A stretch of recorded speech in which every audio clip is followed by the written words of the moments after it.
It's a pleasure to be here today with you, people who are not just here to fill up resumes, but who are here to do good work, and I really appreciate this.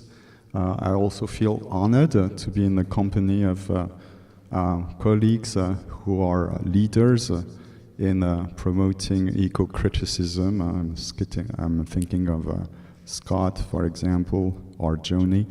I feel very humble, but happy. I wouldn't be here if it weren't for Benedict. I must say, I always trusted her since the very beginning.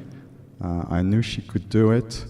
I never thought she could pull this one out, though. I mean, it takes someone with a big, big heart and a lot of talent and dedication to do that, Benedicta.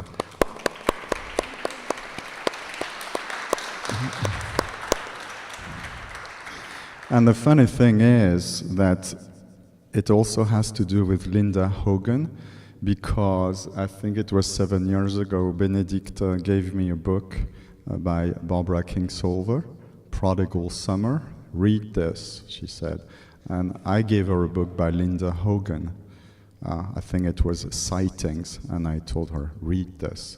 And this is how things connect and intermingle, and it's very interesting.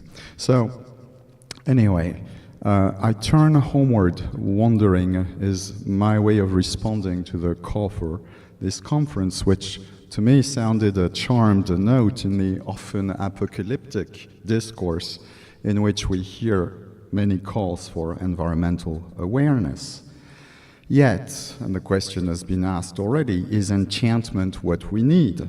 When the question that was put by Sam Shepard 30 years ago, quote, why does society persist in destroying its habitat, end of quote, is still so relevant today. Certainly, we've had reasons to rejoice when President Obama vetoed the Keystone pipeline, but certainly this was no magic trick.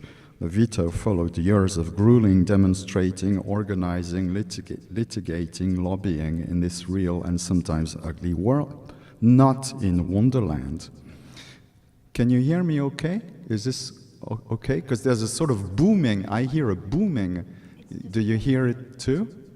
Is it? Yeah, okay. All right. And we could say the same about other victories that have been won lately. For example, in December 2015, the move by the US Department of Interior to cancel oil and gas leases in the Badger 2 Medicine area, an area which is critical for wildlife habitat connecting, I mean the Bob Marshall Wilderness and the Glacier National Park, but also sacred grounds to the Blackfeet Indians. There again, hard work, not chanting, not magic, was brought this about. And now we have reasons to worry, don't we? We have reasons to worry, for example, at the US Fish and Wildlife Service's decision to take the grizzly bear off its list of endangered species, and we have reasons to want to fight it, but not with a magic wand. So that we may wonder, what is it that drives us forward? What is it that keeps us hoping, that keeps us wanting to turn things around? And the question to me was asked by Theodore Roszak 30 or 40 years ago now, no, 30 years ago now, when he said, quote, what the earth requires will have to make itself felt within us as if it were our own most private desire. Facts and figures, reason and logic can show us the errors of our present ways. They can delineate the risks we run, but they cannot motivate. They cannot teach us a better way to live, a better way to want to live. That must be born from inside our own convictions. And then Roszak, adding his voice to the ominous clamor rising from prophets of doom, heralding disastrous times if proper environmental decisions are not made, and harsh times if they are, typically added, and that birth may have to be a painful one. So there are two questions here. Can environmental change come about by force of reason alone? And if it occurs, does it have to be painful? Not if you trust the lovely photographs adorning lampposts on Higgins Avenue in downtown Missoula, urging strollers to protect what you love. The banners advertise the work of the Five Valleys Land Trust, a Missoula-based organization which has vowed to protect and, quote, conserve important landscapes and family places in western Montana, end quote. This thriving local conservation group has succeeded in bringing together different messages and goals, such as protecting family places, linking generations and communities, and protecting the land for all living things, as two of its newsletters proclaim. As with other larger successful conservation groups, for example, the Montana Wilderness Association, you can see that the message is crafted to balance concerns for the human community and for the wilderness, so that the two do not appear as antagonistic as they sometimes have been made to be in academic polemics, but appear as intermingled, mutually dependent and inseparable. I'm just back from a trip to Montana, and I've seen much evidence of environmental concern, but none that, to quote William Cronon, quote, wilderness embodies a dualistic notion in which the human is entirely the natural, to go back to things that we said this morning. Wildlife and humans appear as partners in a shared ecosystem. To press the point, the Montana Wilderness Association, in a commentary on the 1964 Wilderness Act, reminds its readers that, quote, there are three common misconceptions: that wilderness is a lockup of land that locks people out, that hiking by foot is the only allowable means of travel, and that wilderness prohibits many popular types of recreation. In fact, the Wilderness Act ensures that the wilderness is for the use and enjoyment of the American people, which is why 16 to 25 million Americans take trips to wilderness to hike, backpack, canoe, mountain climb, ski, swim, fish, hunt, and ride horses. In his critique of his idea of wilderness, Cronon reminds his readers of the removal of Indians to create an uninhabited wilderness, and that's an argument indeed backed by historical material.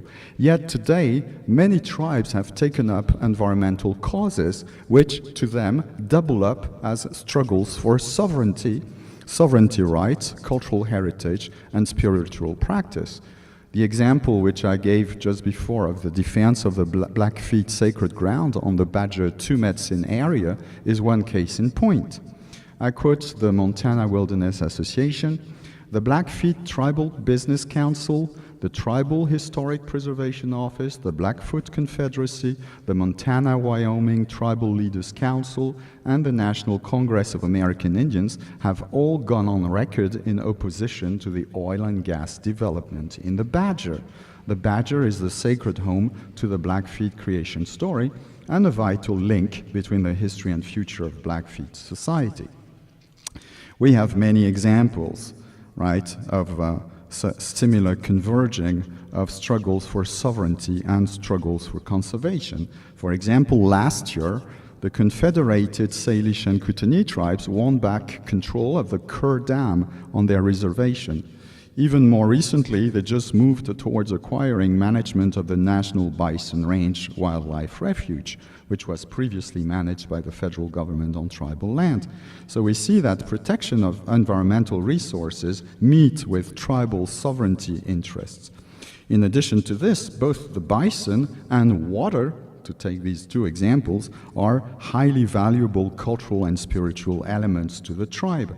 The CSKT Natural Resources Department organizes a yearly river honoring festival on the Flathead Lake and has produced important teaching material on water, including the remarkable DVDs Explore the River and Lower Flathead River, in which tribal elders praise the river as a sacred bond to the earth, to the past, and to others in the community of the living.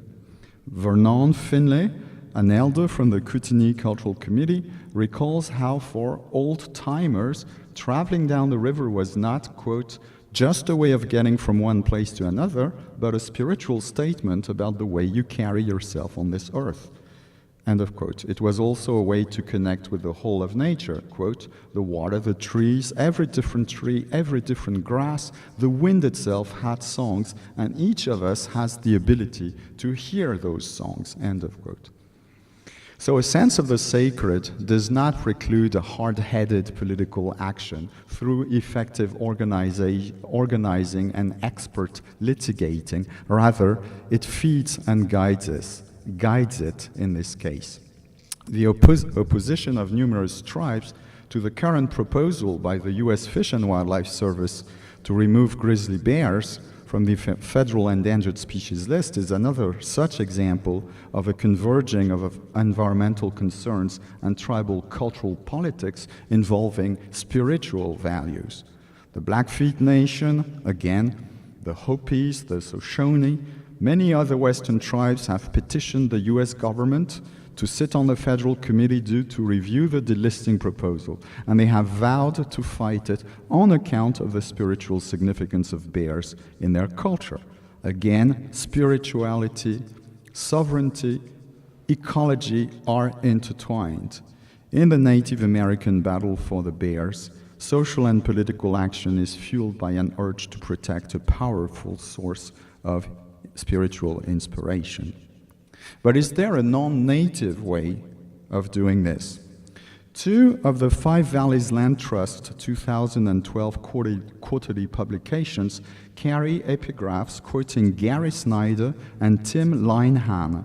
The latter is a local fishing guide who appears in some of Rick Bass's work and has contributed to an anthology of stories entitled The Roadless Yak.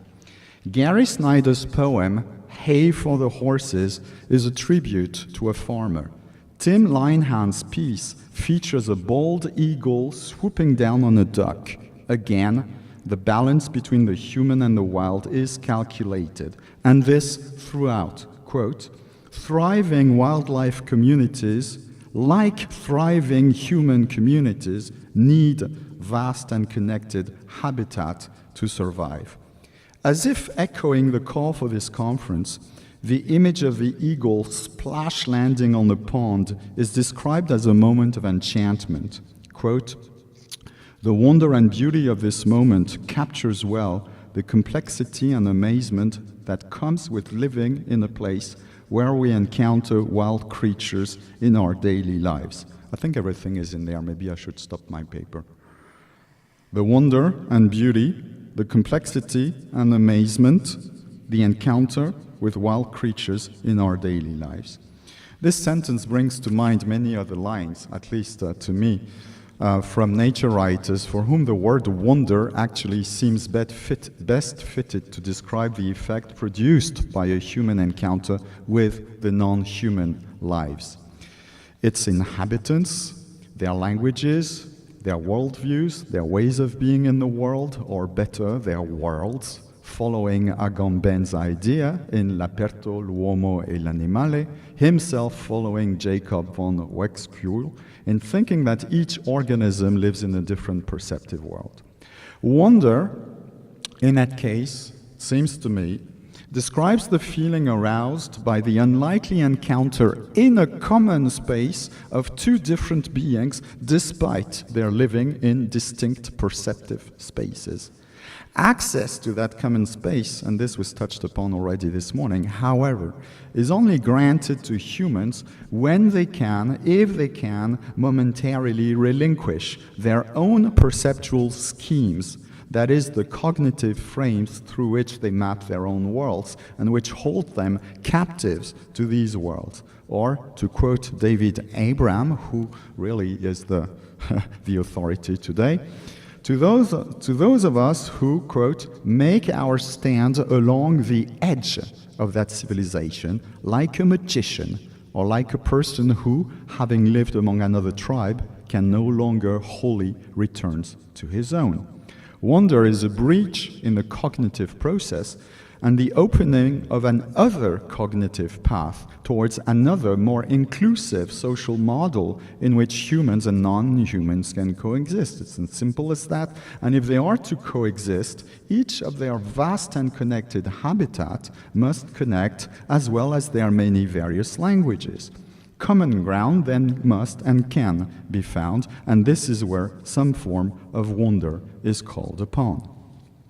Aldo Leopold is so famous for his Sand County Almanac, he was already quoted this morning, and the Almanac is so famous for Thinking Like a Mountain, in which, well, everybody knows what this is, that we may forget that Leopold was trained as a scientist, a forester, and not as a storyteller.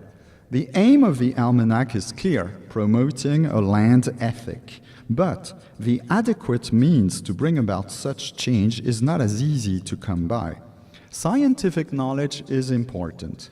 Leopold often calls on biology to back him up. Yet, his embrace of what he himself calls intellectual humility includes an awareness of the limits of science, compounded by a sense that science can easily be made to serve regressive or destructive forces. Quote, it, that's science, serves progress so well that many of the more intricate instruments are stepped upon and broken in the rush to spread progress to all backward lands. End of quote. Leopold scoffs in a passage in which he declares his preference for music, poetry, or art. Economic interest will not do, political expediency cannot be trusted, a sense of ethical obligation, yes, is needed, but how can it assert itself? Leopold does not see this as the result of intellectual deliberation. I quote, the evolution of a land ethic is an intellectual as well as an emotional process, end of quote. We are brought back to our earlier quote by Roszak. Once people have the facts and the rationale, how can understanding be processed into desire? This conversion to Leopold will come as an effect of what he calls, quote, the motive force, end of quote. That is a dynamic principle unleashed by a life energy seeking pleasure. Quote, it is clear, though, that these economic and ethical manifestations are results, not causes, of the motive force, end of quote. In Leopold's hierarchy of forces impelling human choices, the originating principle, quote, the basic motive, the raison d'être, end, unquote, is neither rational nor moral. It is the psychological manifestation of an appetite for pleasure, what he calls the aesthetic exercise, end of quote. From pleasure to wonder, Leopold's chronicles offer many enchanted moments of encounter with trees, animals, their languages, their itineraries, their ways of dwelling in the world, echoing Abraham's chattering.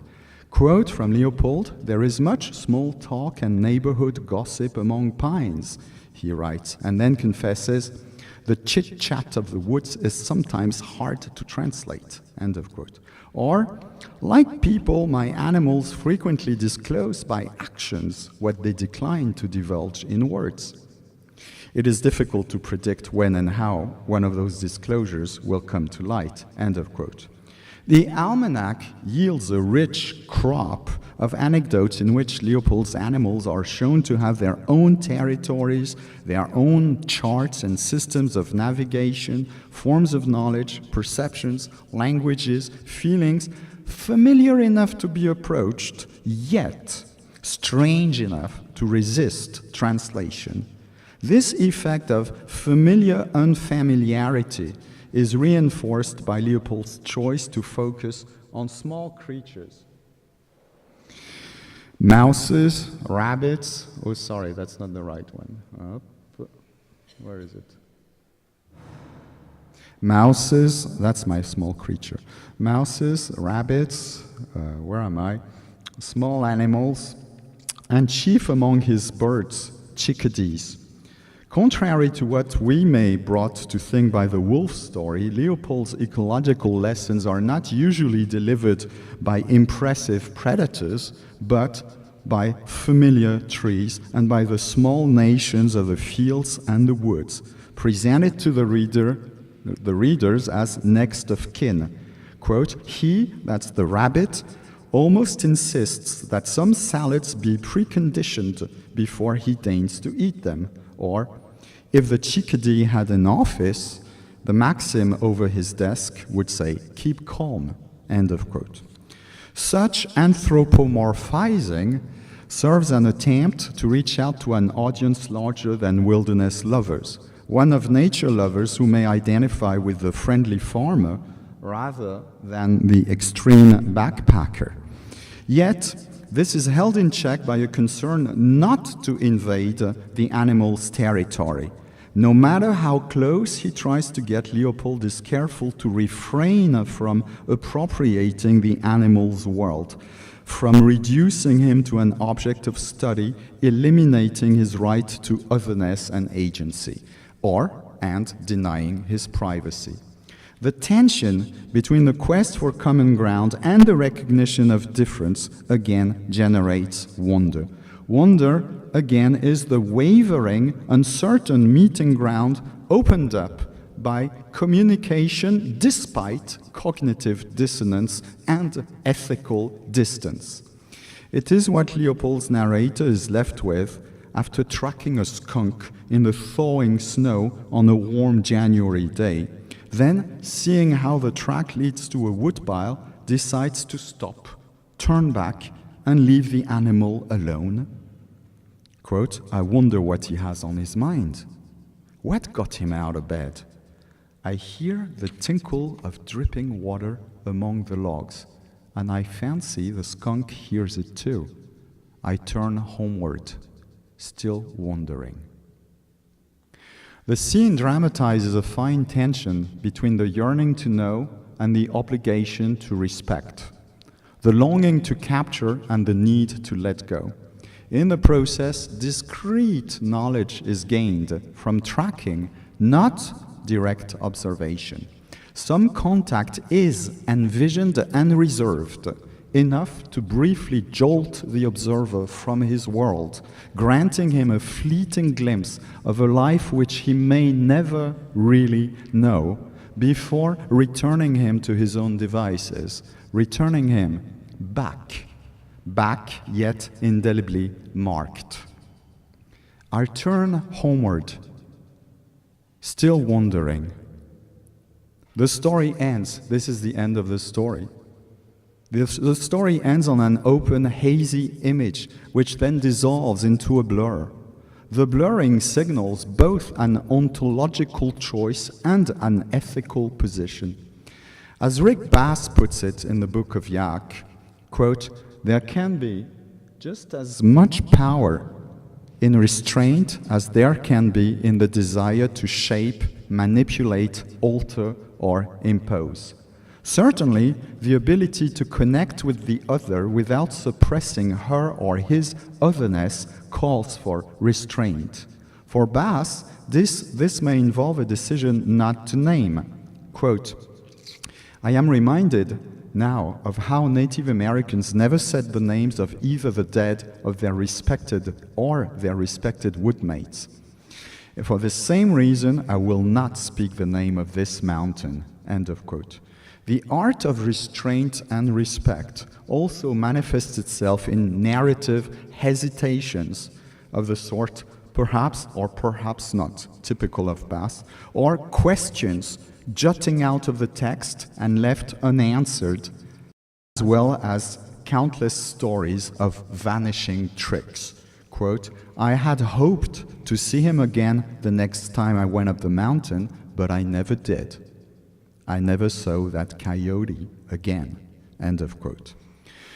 The lesson is clear. It might be possible to project oneself poetically into the animal world, perhaps to recover intuitively the animal spirit still lingering in the human self, arousing old genetic memories of the times when, to quote Linda Hogan's novel solar storms, there once had been a covenant between animals and men, unquote. And, quote, there were times, even recent times, when they both spoke the same language, end of quote. Which brings us back to this morning's debate again. Bass glimpses this possibility of, quote, the elk roaming through our chests and arms, which we will never know, but can always honor, end of quote. Or Gary Snyder, quote, our bodies are wild. And that is where a bobcat is right now, end of quote. But as Hogan makes clear, reactivating this connection will not take place in the scientific world. Quote, others have tried for centuries to understand the world by science, but have not yet done so. Not yet understood animals, finite earth, or even their own minds and behavior, end of quote. How can I, then, in a man-made system of representations, fashion in myself a space for what lies outside me? As Jacques Derrida wrote in L'animal que donc je suis, this opening can only occur in a dreamlike vagary state. Quote, je rêve. Donc, au fond d'un terrier introuvable et à venir, je rêve sur le rêve de l'animal et je rêve de la scène que je pourrais faire ici. And I'll leave this untranslated. End of quote from Derrida. In Rick Bass's stories, encounters with animals are granted in this dreamlike state, guided by tracks. Those signs that point to, yet do not reveal. Tracks, like words, must be read.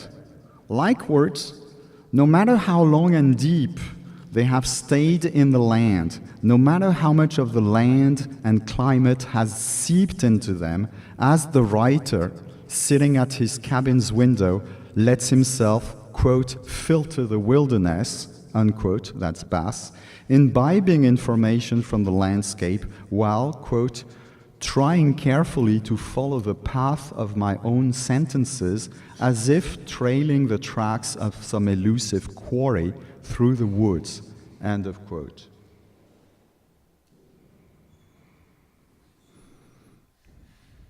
This fine mix of elusiveness and suggestiveness is part of the magic. Quote, I was up one of the mountain and I'm fighting to protect when I saw the tracks in the new snow. It was a miraculous week in October, end of quote, starts a typical tracking story, picturing Bass, quote again, daydreaming about big mule deer and about elk, and out of the corner of my eye, I noticed footprints in that fresh snow. The bear tracks are not seen from the frontal, rational perspective of a realistic observer, but glimpsed from a lateral gaze out of the corner of my eye, end of quote. This sort of encounter occurs in one of those, quote, places and moments where we must put away the yardsticks and rulers, end of quote.